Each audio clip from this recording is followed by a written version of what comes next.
Alhamdulillahi Rabbil Alamin.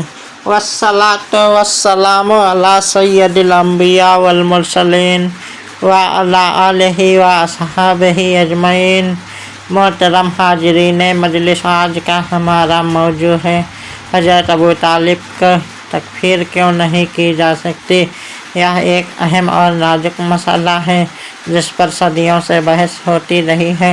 एक मुसलमान के लिए ज़रूरी है कि वह किसी भी शख्स के बारे में फ़ैसला करते समय अदल, एहतियात और दीन की तालीमात को सामने रखे। हज़रत अबू तालिब अलैहिस्सलाम रसूलुल्लाह सल्लल्लाहु अलैहि वसल्लम के चचा, सरपरस्त और मुहाफ़िज थे। जब पूरी कौम कुरैश नबी करीम सल्लल्लाहु अलैहि वसल्लम की मुखालफत कर रही थी, उस वक्त अबू तालिब ने अपने भतीजे की हिफाजत की और हर मुश्किल में आपके साथ खड़े रहे। उन्होंने अपनी पूरी ज़िंदगी नबी सल्लल्लाहु अलैहि वसल्लम की मदद और हिमायत में गुजार दी। कुरान करीम हमें सिखाता है कि किसी के ईमान या कुफ्र का फ़ैसला बहुत बड़ी जिम्मेदारी का काम है।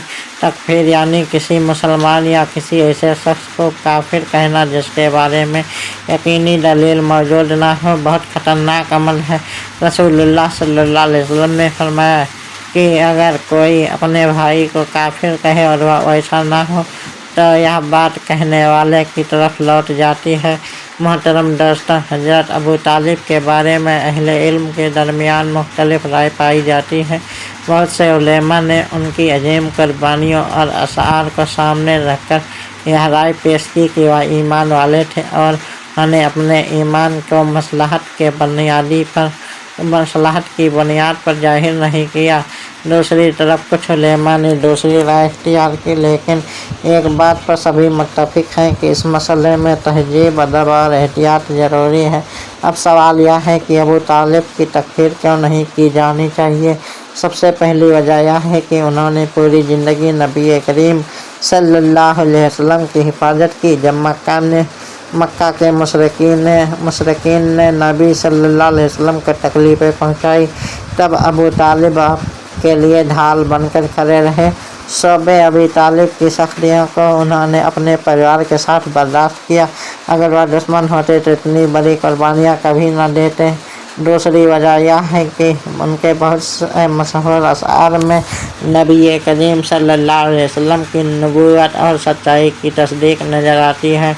इतिहास और सीरत की किताबों में कई ऐसे अशार नक़ल किए गए हैं जिनमें उन्होंने रसूलुल्लाह सल्लल्लाहु अलैहि वसल्लम की सच्चाई का इजहार किया है। यही कारण है कि बहुत से उलेमा ने इन अशार को उनके ईमान की दलील माना। तीसरी वजह यह है कि तकफीर के लिए साफ कतई यकीनी दलील की ज़रूरत होती है। जहाँ उलमा के दरमियान इख्तिलाफ मौजूद हो, वहाँ किसी शख्स पर काफिर होने का हुक्म लगाना आसान नहीं होता। शरीयत हमें एहतियात का हुक्म देती है।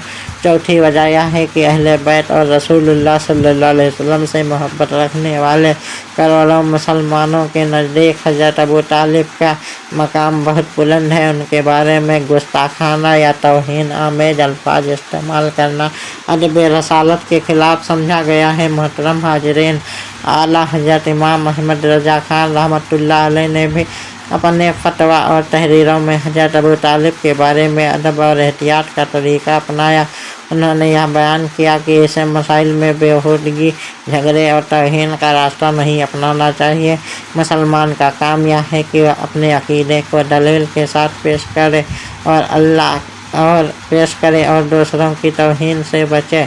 हमें यह भी याद रखना चाहिए कि अल्लाह ताला दिलों के हाल को सबसे बेहतर जानता है। किसी इंसान का अंतिम फैसला अल्लाह के सुपुर्द है। हम ज़ाहिरी अमल देखते हैं, लेकिन दिल का राज केवल अल्लाह जानता है।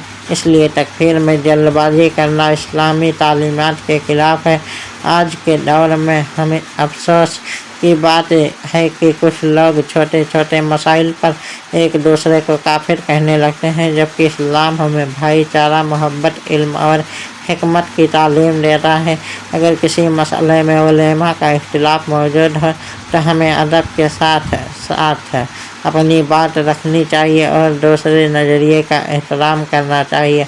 आइए हम हज़रत अबू तालिब अलैहिस्सलाम की ज़िंदगी से वफ़ादारी, हिमायत हक़ और قربانی کا سبق سیکھیں۔ انہوں نے نبی کریم صلی اللہ علیہ وسلم کی مدد میں جو کردار ادا کیا وہ تاریخ میں ہمیشہ یاد رکھا جائے گا۔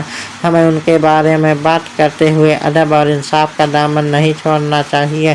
اللہ تعالی ہمیں صحیح سمجھ عطا فرمائے، دین کی صحیح معلومات حاصل کرنے کی توفیق دے اور ہمیں تکفیر، تعصب اور نفرت سے بچائے۔